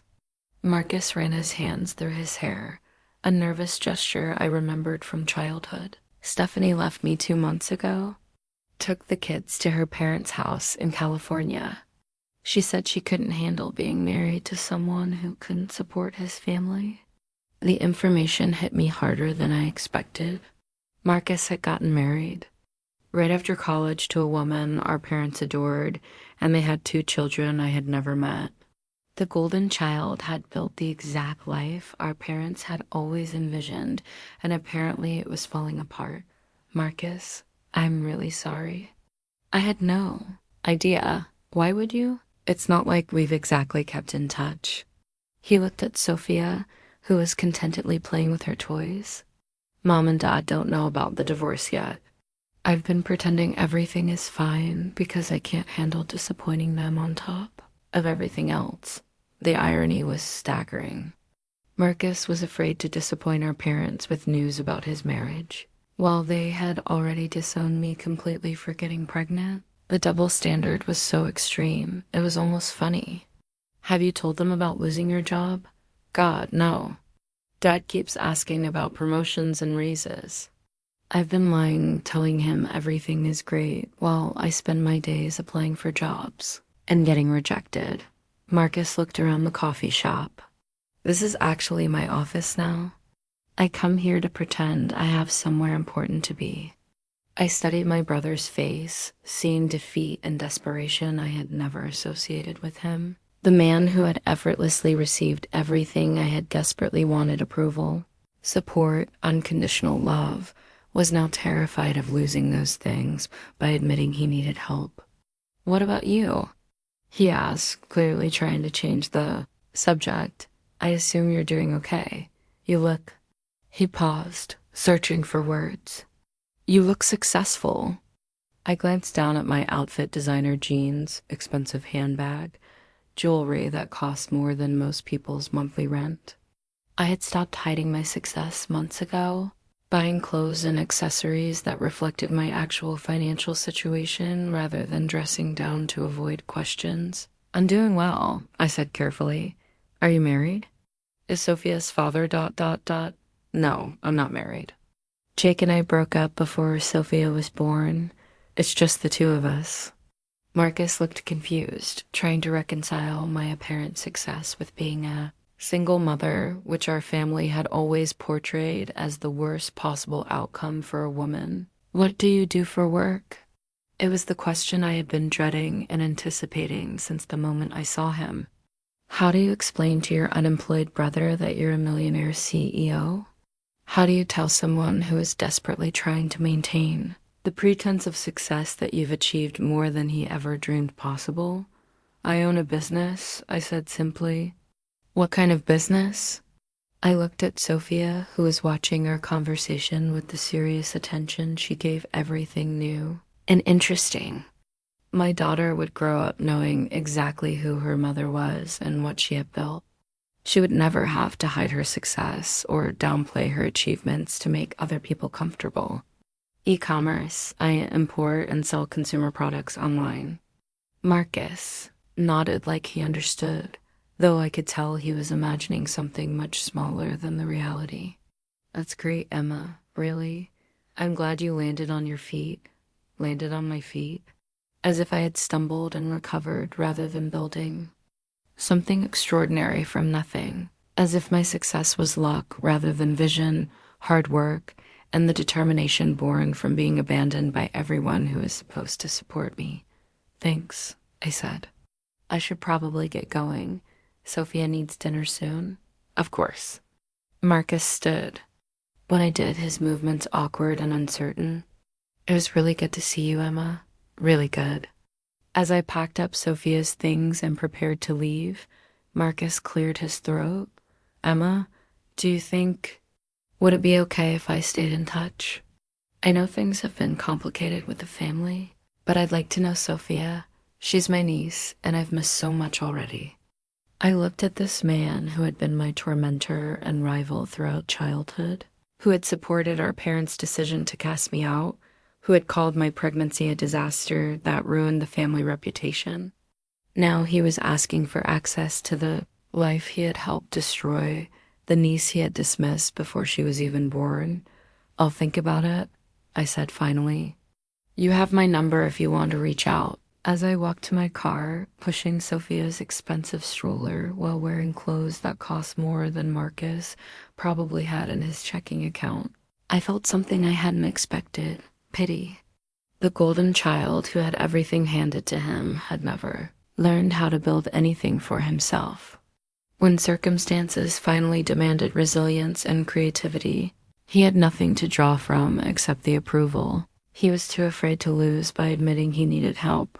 I had been forged by rejection and abandonment into someone who could create her own success. Marcus had been weakened by constant approval into someone who couldn't function without external validation. His unemployment notice, which I later learned about from his desperate LinkedIn activity, represented everything our family had gotten wrong about success and failure. They had celebrated the appearance of achievement while missing the substance of actual capability. The golden child was tarnishing, but the discarded daughter had turned out to be made of something much more valuable than gold. The phone call came at 9 p.m. on a Tuesday in December, almost 3 years after my family had changed the locks and thrown my belongings on the porch. I was in my home office working on year-end financial projections that showed Sophia Innovations on track to gross $8 million in annual revenue. When my mother's number appeared on my screen, I stared at the phone for 4 rings before answering, my heart racing despite my outward calm. Hello? Emma? My mother's voice was smaller than I remembered, uncertain in a way that immediately put me on guard. Emma, honey, it's Mom. Honey. She called me honey, as if the last 3 years of silence had never happened, as if she was calling to chat about weekend plans, rather than breaking a silence that had lasted through my daughter's entire life. No, I said. I can see your number. Oh, right. There was a long pause, filled with the weight of everything unsaid. How are you, sweetheart? Sweetheart now. The endearments felt like manipulation, attempts to fast forward past the anger, and hurt to a place where she could ask for whatever she was calling to request. I'm fine. What do you need, Mom? She was quiet for so long, I thought the call had dropped. When she spoke again, her voice was thick with tears. We're in trouble, Emma. Real trouble. I don't know who else to call. The family that had declared me dead to them 3 years ago was calling because they were in trouble and had no one else to turn to. The irony was so thick I almost laughed. What kind of trouble? Financial trouble. Your father's health has been declining and the medical bills have been overwhelming. We're going to lose the house. I pulled up my business dashboard on my computer screen while she talked, watching real-time sales data flow in from customers around the world. While my mother explained their desperate circumstances, Sophia Innovations was processing orders, collecting payments, and generating wealth at a rate that would have seemed impossible to my 19-year-old self. What's wrong with Dad? Heart problems. He had a major attack 6 months ago, and he needs surgery that our insurance won't fully cover. The medication costs alone are killing us financially. 6 months ago, they had been dealing with this crisis for 6 months without ever considering that I might be able to help, might even want to help despite how they had treated me. How did you get my number? I asked. Marcus gave it to me. He said he ran into you a few weeks ago. Of course. Marcus had sat on this information for weeks, watching our parents struggle while knowing exactly how to reach me. The golden child was still protecting himself by controlling information and managing appearances. Emma, I know things ended badly. Between us, Mom continued. I know we said things we probably shouldn't have said, but you're family, and family helps family. Family helps family. The words stung with their casual dismissal of how badly they had failed to help me when I was 19, pregnant, and desperate for their support. Where's Marcus in all this? I thought he was doing well. Another long pause. Marcus is going through some difficulties of his own right now. His marriage ended, and he's been having trouble finding steady work. So they knew about Marcus's problems. They knew their golden child was unemployed and divorced. But they were still protecting him while calling me the daughter they had disowned for rescue. How much do you need? I asked, surprising myself with the directness of the question. The foreclosure amount is $85,000. The medical bills are another $40,000 that we need to pay immediately to keep your father's treatment on track. $125,000. It was less than Sophia Innovations made in a week. It was less than I spent on my house's landscaping budget. It was an amount of money that would have seemed impossible 3 years ago, but now represented what I could afford without even adjusting my lifestyle. That's a lot of money, I said, not because it was true for me, but because I wanted to hear how she would respond. I know, honey. I know it's a huge amount to ask.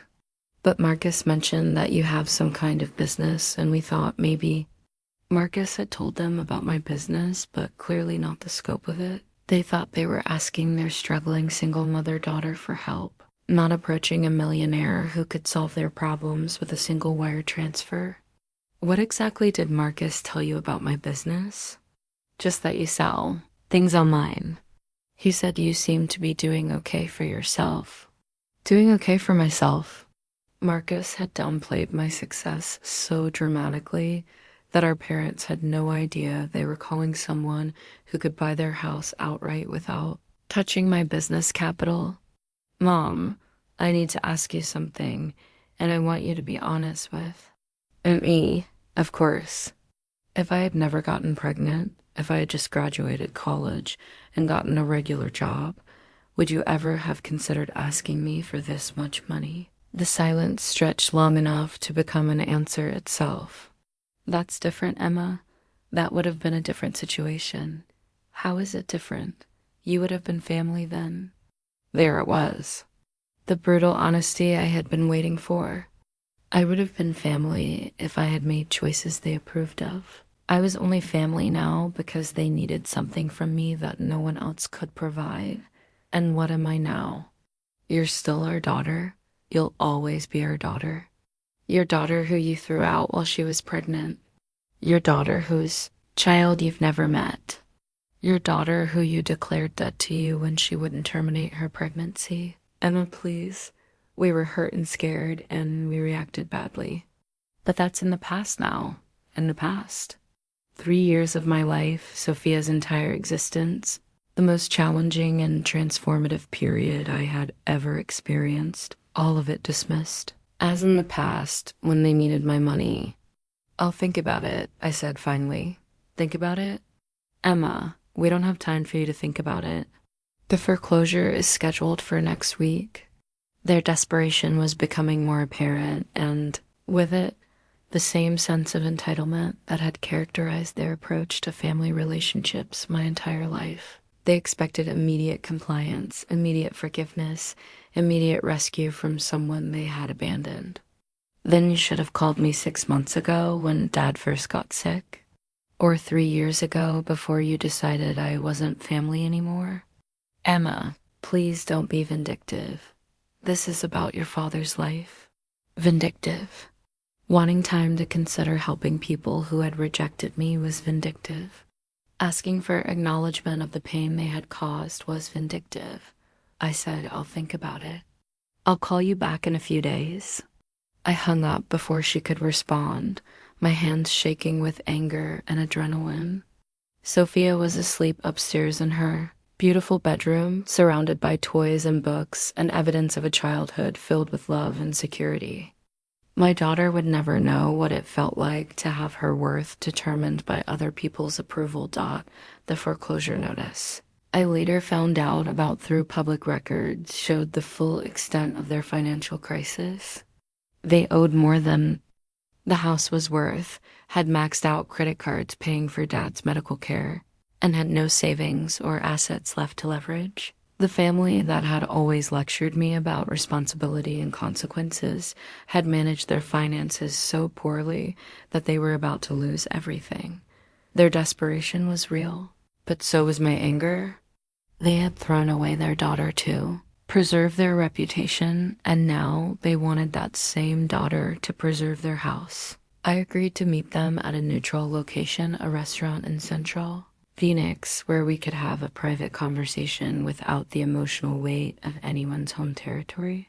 Sophia was with her babysitter for the afternoon, and I had dressed carefully in clothes that reflected my actual circumstances, a designer blazer, expensive handbag, and jewelry that quietly announced my success to anyone who knew how to read the signals.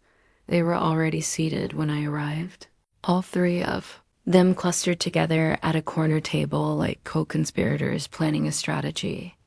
Dad looked older and frailer than I remembered, with the pallor of someone dealing with serious health issues. Mom appeared stressed and exhausted, wearing clothes that had seen better days. Marcus sat between them, clearly uncomfortable with his role as intermediary in this family drama. The shock on their faces when they saw me was immediate and unmistakable. I had been a pregnant teenager when they last saw me, scared and financially dependent. The woman who approached their table was confident, well-dressed, and carried herself like someone accustomed to being taken seriously. "Emma," Dad said, standing awkwardly to hug me. The gesture felt performative, done for the benefit of anyone watching rather than from genuine affection. "Dad, Mom, Marcus." I sat down across from them, noting how they exchanged glances when they noticed my handbag, a Hermes bag that cost more than their monthly mortgage payment. "You look wonderful," Mom said, her voice carrying a note of surprise that she tried to hide. "Motherhood agrees with you. Thank you." The small talk felt surreal. We discussed Sophia's development, my living situation, and the weather as if we were distant relatives catching up rather than family members addressing a 3-year estrangement. I answered their questions politely but didn't volunteer additional information. "Should we order something?" Dad suggested, clearly trying to delay the difficult conversation we all knew was coming. "I don't have much time," I said. "Why don't we talk about why you asked me here?" Mom reached across the table and tried to take my hand. I pulled back, not aggressively, but firmly enough to establish boundaries. "Emma, we owe you an apology. We handled your pregnancy news badly, and we've regretted it ever since." "Have you?" I asked. Because 3 years is a long time to regret something without ever reaching out to fix it. "We thought you needed space," Dad said. "We thought you were angry and needed time to cool down. I needed my family. I needed support. I got pregnant, not possessed by demons. I was still your daughter." Marcus shifted uncomfortably. "Emma, we know we made mistakes. But dwelling on the past isn't going to help anyone now." "Dwelling on the past," I repeated. "Marcus, you called my pregnancy a disaster that would ruin the family reputation. You said no decent man would ever want to date a single mother. You told me I had basically ruined any chance at a good life. Was that dwelling on the past or just being honest about how you saw me?" "I was young and stupid," Marcus said quickly. "I didn't understand. You were 22. You weren't young. You were cruel." The silence that followed was heavy with discomfort. They had clearly expected this conversation to be focused on their current crisis, not on accounting for their past behavior. "The important thing is that we're here now," Mom said. "We want to be in Sophia's life. We want to be a family again." Where was this desire to be family when Sophia was born? When she took her first steps? When she said her first words? We didn't know how to reach out, Dad said weakly. You knew how to reach out when you needed money. The accusation hung in the air like a challenge. They couldn't deny that their financial crisis had motivated this reunion in a way that genuine love for their granddaughter never had. That's not why we called, Mom protested. We called because we miss you. You called because Marcus told you I have a business and you thought I might be able to help with your foreclosure. I watched their faces carefully as I said it, noting the way their expressions shifted when they realized I knew exactly why they had reached out. Even if that's true, Dad said, it doesn't mean we don't want to rebuild our relationship. What kind of relationship did you have in mind? I asked. The kind where you get to be grandparents when it's convenient, but you maintain the right to disown me again if I make choices you don't approve of. That would never happen again, Mom said quickly. Why should I believe that? You spent 19 years showing me that your love was conditional on my behavior meeting your expectations. You spent my entire childhood favoring Marcus and treating my achievements as less important than his. You gave me an ultimatum to choose between my baby and my family. What exactly has changed about who you are as people? The question caught them off guard. They had prepared to ask for money and offer reconciliation, but they hadn't prepared to defend their fundamental character or explain why they deserved trust. People change, Emma, Dad said. We've learned from our mistakes. Have you? Because Marcus has been unemployed and divorced for months. But instead of cutting him off for his failures, you've been protecting him and making excuses for his situation. Meanwhile, you're sitting here asking the daughter you threw away to solve your financial problems. That doesn't sound like you've learned anything about fairness or unconditional love. Marcus flinched. That's not the same situation, isn't it? You're both adults who made choices that didn't work out the way you planned. The difference is that when I needed support, you declared me dead to the family. When you need support, you expect me to provide it without question. I pulled out my phone and showed them a photo of Sophia from her recent birthday party, a beautiful little girl in a princess dress, surrounded by friends and decorations in the backyard of our house. This is your granddaughter. She's brilliant, funny, kind, and loved. She's never known what it feels like to have her worth questioned or her achievements dismissed. She's never experienced conditional love or been made to feel like she's not enough. They stared at the photo with expressions that mixed longing with regret. She's beautiful, Mom whispered, double quotes, yes, she is, and she's mine. I built a life for her. That includes people who celebrate her exactly as she is. I'm not interested in exposing her to people who might decide she's not worth their love if she makes choices they disapprove of. We would never treat her the way we treated you, Dad said urgently. You treated me that way because you thought it was acceptable. What's to stop you from deciding it's acceptable again? I reached into my handbag and pulled out an envelope containing bank records, business documentation, and financial statements that told the story of my actual success. I placed it on the table between us. You want to know about my business? Sophia Innovations is projected to generate $12 million in revenue this year. My personal net worth exceeds $3 million. I own my house outright. I have more money in savings than you'll see in your lifetime. And I employ 14 people whose livelihoods depend on the company I built from nothing. Their jaws dropped as they processed the numbers.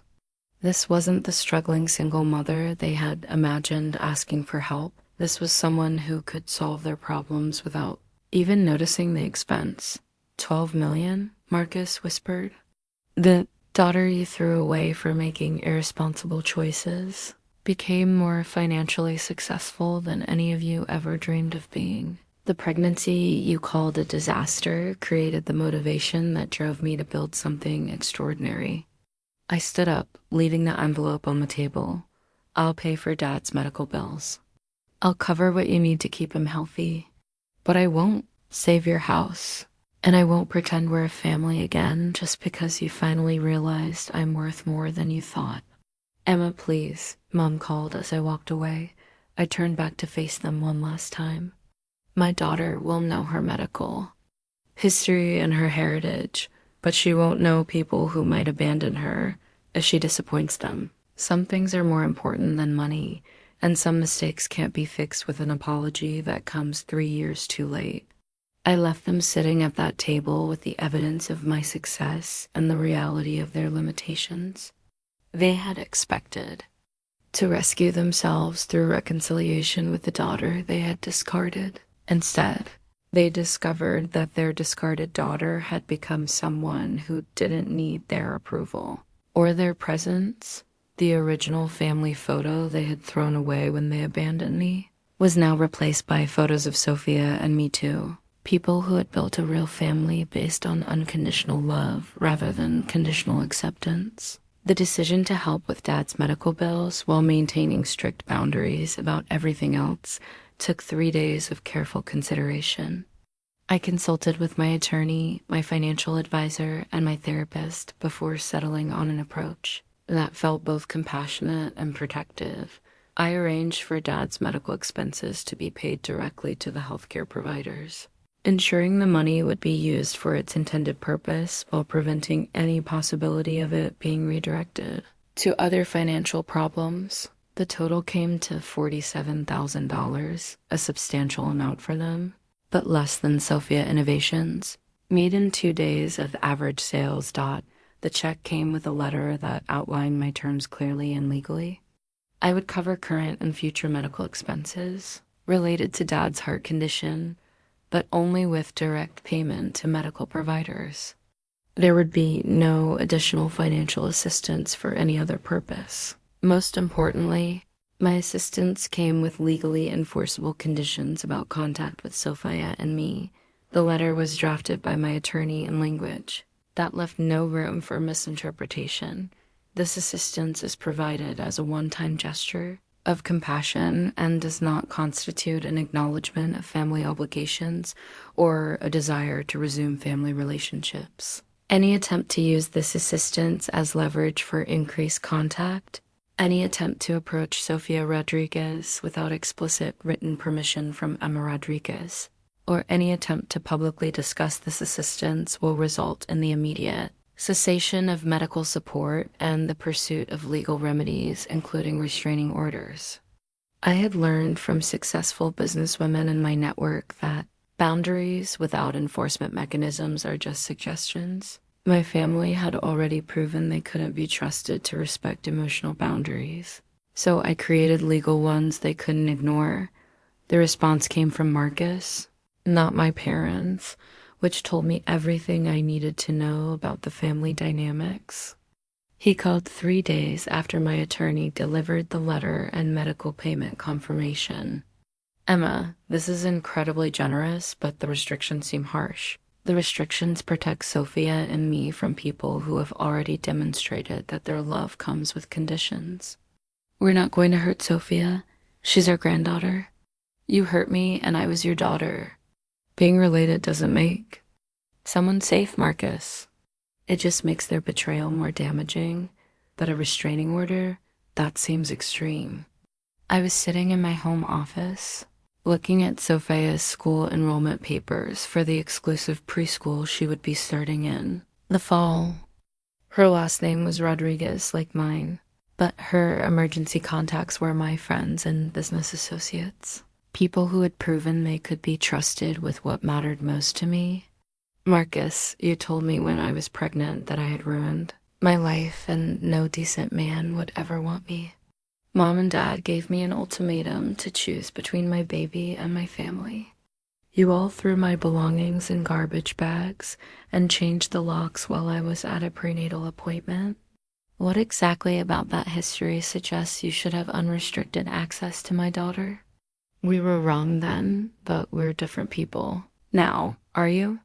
Because when Dad got sick 6 months ago, you didn't call to tell me about his health crisis. You didn't reach out when you lost your job or when your marriage ended. You only made contact when you realized I might be able to solve your financial problems. That doesn't sound like people who have fundamentally changed. That sounds like people who are still selfish, but now need something from me. The silence on the other end of the line stretched long enough that I wondered if he had hung up. Emma, I understand you're angry. I'm not angry anymore, Marcus. I'm protective. There's a difference. Anger is an emotion that fades. Protection is a commitment that lasts as long as necessary. What would it take for you to consider letting us be part of Sophia's life? I had anticipated this question and had discussed it extensively with my therapist. The answer wasn't about forgiveness or second chances. It was about demonstrated change over time. It would take years of you all proving that you've actually changed, not just claiming you have. It would take therapy to address the patterns that made you think abandoning a pregnant daughter was acceptable. It would take accountability for the harm you caused, not just regret that it didn't work out the way you wanted. Years? Marcus, you had 19 years to learn how to love me unconditionally, and you failed. Sophia's only 2. I'm not experimenting with her emotional security to give you chances you didn't earn. 2 weeks later, I received notice that my parents were contesting the restrictions I had placed on Dad's medical support. Their attorney argued that my conditions were unreasonable and that grandparents had legal rights to access their grandchildren. My attorney's response was swift and comprehensive. We filed for a restraining order that documented the history of abandonment, the 3 years of no contact despite knowing about Sophia's existence, and the recent attempt to use financial desperation as leverage for family access. The hearing was scheduled for a Thursday morning in family court. I brought documentation that told the complete story, bank records showing my financial independence, medical records from Sophia's birth showing no family present or listed as contacts, and communications proving that their recent outreach was motivated by financial crisis rather than genuine desire for relationship. I also brought character witnesses. My pediatrician testified about Sophia's well-being and my competence as a mother. My business attorney spoke about my stability and success. 3 other mothers from Sophia's playgroup testified that Sophia was happy, well-adjusted, and clearly thriving in our current family structure. My parents brought Marcus and a family law attorney who argued that grandparents deserved access to their grandchildren regardless of past conflicts between generations. The judge was a woman in her 50s who had clearly seen every possible variation of family dysfunction during her career. She reviewed the evidence methodically, asking pointed questions about the timeline of events and the family's justification for their behavior. Mr. and Mrs. Rodriguez, she said finally, helped me understand why a family that had no contact with this child for the first 2 years of her life, that provided no support during the pregnancy or birth, and that only reestablished contact when facing financial crisis, should be granted legal access to that child now. Dad's attorney argued about the importance of extended family relationships and the healing power of forgiveness. But the judge interrupted him. I'm not asking about ideals, counselor. I'm asking about this specific case and these specific people. What evidence can you provide that your clients have addressed the underlying issues that led them to abandon their pregnant daughter? They had no evidence because they had done no work. They had regret, but not accountability. They had need, but not growth. The restraining order was granted for 2 years, with provisions for review if my parents could demonstrate sustained behavioral change through therapy and accountability measures. The judge made it clear that their financial desperation didn't create rights to access grandchildren they had never bothered to know. After the hearing, I sat in my car in the courthouse parking lot, holding the signed restraining order that would protect Sophia from people who might love her conditionally. It felt like both a victory and a tragedy victory for Sophia's security, but tragedy that it had been necessary. That evening, I framed the restraining order and put it in my office. safe next to Sophia's birth certificate and my business incorporation papers. All three documents represented the same thing: legal proof that I had built exactly the life and family I wanted, protected from people who had proven they couldn't be trusted with what mattered most. Sophia was playing in the backyard, laughing as she chased butterflies through the garden I had planted for her. She had no idea that her mother had just fought a legal battle to ensure her childhood would be filled with unconditional love rather than conditional acceptance. The justice wasn't in punishing my family. It was in ensuring that Sophia would never know what it felt like to have her worth questioned by people who claimed to love her. Sophia's first day of kindergarten arrived on a sunny September morning when she was 5 years old, and I was 25. I stood at the edge of the playground, watching her confidently join a group of children building a sandcastle, and marveled at how different this moment felt from any school memory I had from my own childhood. Sophia wore a new dress she had picked out herself, bright yellow with butterfly prints, and carried a backpack filled with supplies we had chosen together. During a shopping trip that felt more like an adventure than a chore, she had been excited about starting school for weeks, asking questions about her teachers, her classmates, and what she would learn. "Mama, will you be here when school is over?" She asked that morning as I braided her hair. "I'll be right here, waiting for you," I promised. "And then we'll go get ice cream and you can tell me about everything you learned." The certainty in my voice came from 5 years of keeping every promise I had made to her. Unlike my own childhood, where my parents' attention was divided and conditional, Sophia had grown up as the center of a universe designed entirely around her well-being and happiness. After dropping her off, I drove to my company's new headquarters, a 15,000 square foot building in Scottsdale, where Sophia Innovations now employed 37 people. My office overlooked the mountains, and the walls were covered with photos of Sophia alongside business awards, revenue charts, and thank you letters from customers whose lives had been improved by our products. Sophia Innovations had evolved far beyond its original e-commerce model. We now manufactured several of our own product lines, had partnerships with major retailers, and had launched a foundation that provided business, mentorship, and microloans to other single mothers starting their own companies. The business that began as my desperate attempt to survive had become a platform for lifting up other women facing similar challenges. The framed photo on my desk showed Sophia and me at the company's 5th anniversary celebration, surrounded by employees who had become chosen family. Sophia knew all their names, called them aunts and uncles, and was welcomed at company events as the beloved mascot who reminded everyone why work-life balance mattered. At lunch, I reviewed the latest quarterly reports with my CFO, Maria Santos, the same woman who had been my intake counselor at New Dawn Women's Shelter 6 years earlier. I had hired her when she completed her MBA, and she had become both a trusted business partner and one of my closest friends. "Remember when you processed my intake paperwork?"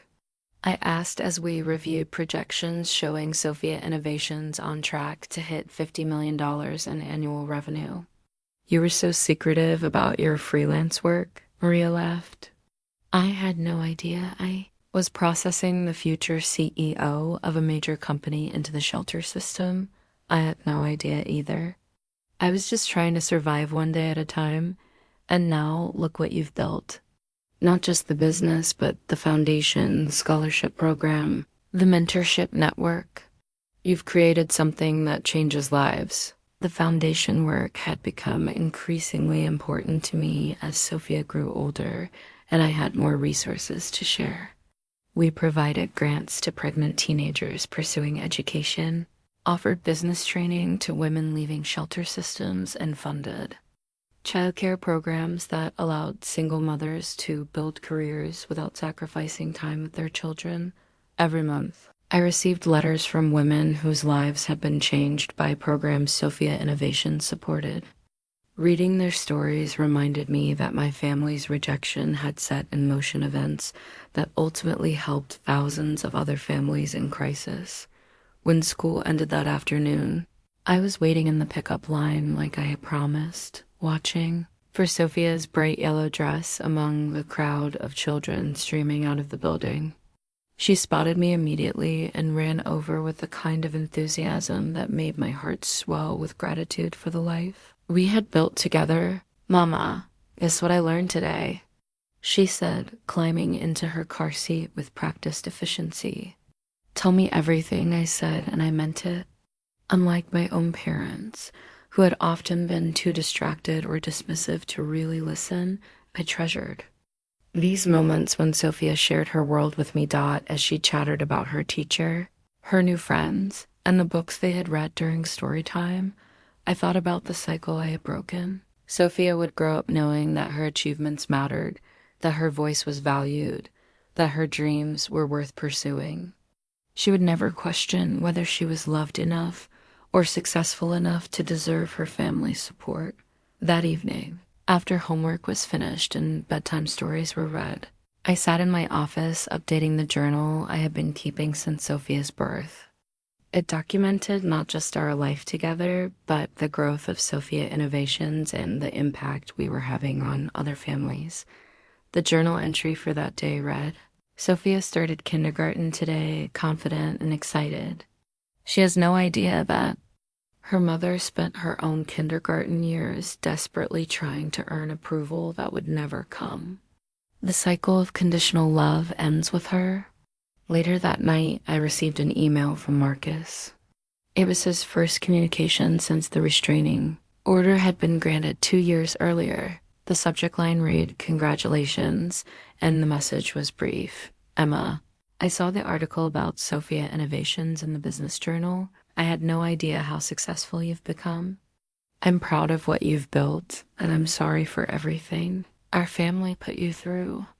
I hope someday you'll consider letting Sophia know she has an uncle who would love to meet her.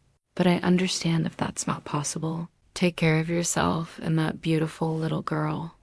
I stared at the email for a long time before deleting it without responding. Apologies couldn't undo years of damage, and pride expressed after the fact didn't heal wounds caused by early rejection. Sophia didn't need an uncle who had called her existence a disaster before she was born, but I did keep a screenshot of the email, filed away with other documentation of my family's evolving understanding of what they had lost when they chose their reputation over their daughter. The photo I took of Sophia on her first day of school sits on my desk now, next to the restraining order that protects her from people who might love her conditionally. Both documents represent the same commitment, ensuring that Sophia grows up knowing she is valued exactly as she is, by people who chose to love her rather than people who were obligated to love her. 5 years after my family threw me away for being too young to be a mother, I had built a life that exceeded every dream I had dared to imagine.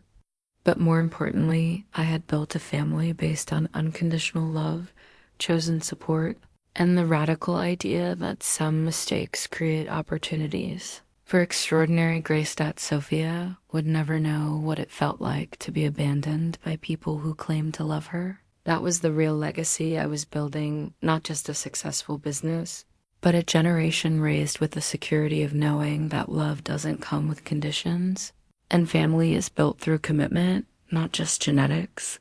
The little girl who started kindergarten that day would grow up knowing she was enough, exactly as she was. And that knowledge would give her the foundation to build whatever extraordinary life she chose, without ever needing anyone's permission to succeed.